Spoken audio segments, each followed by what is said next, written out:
पैरों में प्लास्टर है, बिना सहारे के चल पाना भी दुश्वार है, लेकिन न चेहरे पर खौफ है न अपने किए पर पछतावा।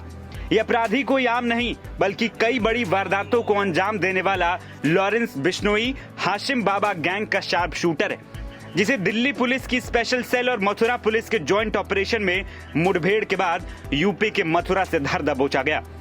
मुठभेड़ के दौरान शूटर योगेश कुमार को पैर में गोली लगी थी, जिसके बाद उसे मथुरा के जिला अस्पताल में इलाज के लिए भर्ती कराया गया, लेकिन उसे अस्पताल से ले जाते टाइम मीडिया ने घेर लिया और उससे सवाल पर सवाल पूछने लगी। उससे एक के बाद एक कई सवाल पूछे गए। कैसे वारदात को अंजाम दिया, सुपारी कैसे मिलती है, कांड को अंजाम देने के लिए कितने पैसे दिए गए, क्या लॉरेंस से कभी बात हुई है, और तो और उससे यह भी सवाल पूछा गया कि अब लॉरेंस गैंग के निशाने पर कौन है। इन सारे सवालों का जवाब योगेश इतनी आसानी से दे रहा था कि मानो उसने कोई महान काम किया। चेहरे पर डर का नामो निशान नहीं है, और तो और वारदात को अंजाम देने को सही भी बता रहा है। योगेश का कहना है कि बाबा सिद्दीकी कोई अच्छा आदमी नहीं था, उस पर मकोका यानी कि महाराष्ट्र संगठित अपराध नियंत्रण कानून का केस लगा हुआ था। मकोका आम आदमी पर नहीं लगता है, अब कोई बीच में आएगा तो कुछ न कुछ तो होगा ही। वो तो कुछ लोग बीच में आ रहे हैं तो फिर कुछ ना कुछ तो होगा ही। वो कोई बाबा सिद्दीकी कोई सही आदमी थोड़ी नहीं था, उसके ऊपर मकोका का केस लगा हुआ है। अब आम आदमी पे तो मकोका का केस लगेगा नहीं। और बताते हैं वो उसके दाऊद से भी कनेक्शन थे। तो ऐसे लोगों को चिन्हित कर रखा है, क्या पहले रेकी की जाती है इस बारे में? तो सर मैं हकीकत बात बताऊं तो सारी जानकारी होती है और मिल जाती है। जैसे कि किसी की भी जानकारी निकालना, जैसे कि कैसे निकाली जाती है? अरे क्या कहते हैं, ये फ़ोन चल रहा है, नेट है, गूगल है, सारी चीज़ें मिल जाती हैं।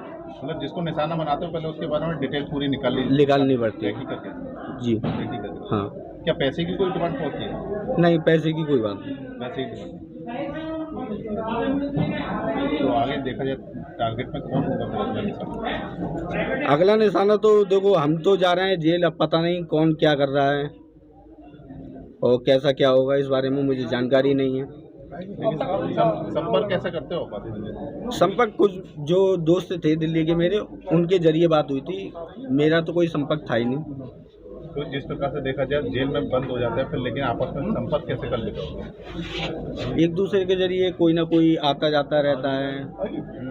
और लोग गैंग बहुत बड़ी है। कितने लोग होंगे गैंग में? 100 से ज़्यादा ही होंगे। क्या इंडिया से बाहर भी कनेक्ट? हाँ है। शूटर योगेश का दावा है कि उसे बदायूं से पकड़ा गया है और मथुरा में उसका एनकाउंटर किया गया। लॉरेंस बिश्नोई गैंग के शार्प शूटर का दावा है कि वो पैसे के लिए काम नहीं करता है, बस भाईचारा है, भाईचारे में काम होता है। हमारा गैंग बहुत बड़ा है। इस दौरान योगेश ने धमकी भरे लहजे में यह भी कहा कि जो बीच में आएगा उसके साथ कुछ न कुछ तो होगा ही। आपको बता दें कि योगेश कुमार पर दिल्ली में जिम संचालक नादिर शाह की जान लेने का आरोप है। गौर करने वाली बात यह है कि योगेश जिस तरीके से बात कर रहा है उससे साफ है कि शार्प शूटरों का ब्रेन वॉश कैसे लॉरेंस बिश्नोई गैंग करता है कि वो किसी को भी मारने और मरने को तैयार रहते हैं। पुलिस कस्टडी और एनकाउंटर में घायल होने के बाद भी इस शूटर के अंदाज को देखकर साफ अंदाजा लगाया जा सकता है। बता दें कि 66 साल के एनसीपी नेता को बीते शनिवार रात मुंबई के बांद्रा इलाके के खैर नगर में उनके विधायक बेटे जीशान सिद्दीकी के कार्यालय के बाहर 3 लोगों ने घेर कर गोली मार दी थी। मुंबई पुलिस के मुताबिक उन्हें लीलावती अस्पताल ले जाया गया, जहां उन्हें मृत घोषित कर दिया गया था। इस मामले की जिम्मेदारी लॉरेंस बिश्नोई गैंग ने ली थी।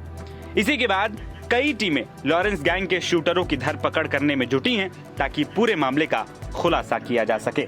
एनबीटी ऑनलाइन की रिपोर्ट।